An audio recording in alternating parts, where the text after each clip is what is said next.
Афгандан арасынан өлүмдөн алып чыкканы боюнча берилген деп өзү айтат эле. Ошо Бул күнү Калбы Дубанаева жакындары менен жыл сайын жолдошу Хамидулла Арапбаевди эскерет. Анын жолдошу 1980-жылдары өз каалоосу менен согуш талаасына аттанган. Согуштан башынан жарат алып кайтып келген. Анысы убакыт өткөн сайын башка бир ооруларга таасирин тийгизип, 2017-жылы дүйнөдөн кайткан. Хамидулла Арапбаев өзү тирүү болсо, быйыл 54 жашка чыкмак. Анын артында жубайы, 3 уулу жана 1 кызы калды. ушунча ырдап, ыйлап, бирок Афган ушунчалык берилип неме кылат эле, баягы кокусу уктап калса эми давай стреляй, андай деген ушунчалык баягы ичкенде кызуу берилет болчу да. Анан аябай эле жакшы жардам берди убагында. Бирок биз күйөөм өткөндөн кийин мындай жөлөк немелер эчтеке бизге болгон жок.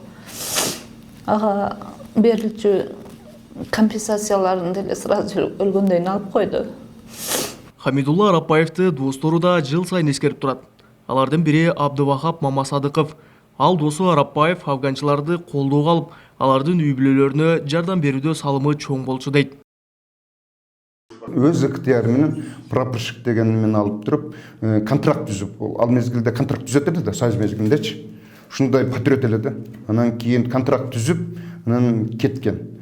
Кетип туруп эле где-то 1 жылга жеткен жок.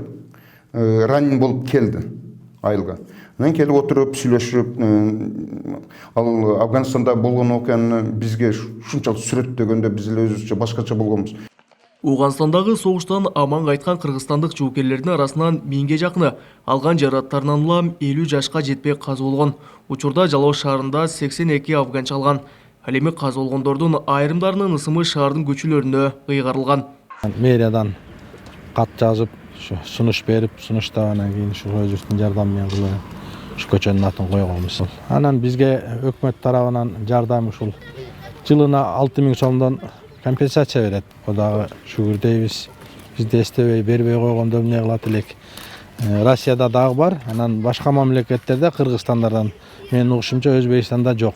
Ооган согушунун ардагерлерин андай эле колдоо немеси жок. А бизде жакшы. Мэриядан жылына бир жолу ушул майрамга деп. Эске салсак, 1989-жылдын 15 февралында Советтер Союзу Ауганстандан өз аскерлерин чыгарган. Бул күндө аталган согуштун катышуучулары жана курман болгондордун жакындары эскерүү майрамы катары белгилеп келишет. Жалал шаардык мэриясы быйыл Ооган согушунун ардагерлери үчүн 116 000 сом акча бөлгөн. СССРдин жеринде кандуу согуш башталды. Калбек Күчкөнбай уулу, Тынчбек Тоолдаев, Жалал Абад облусу.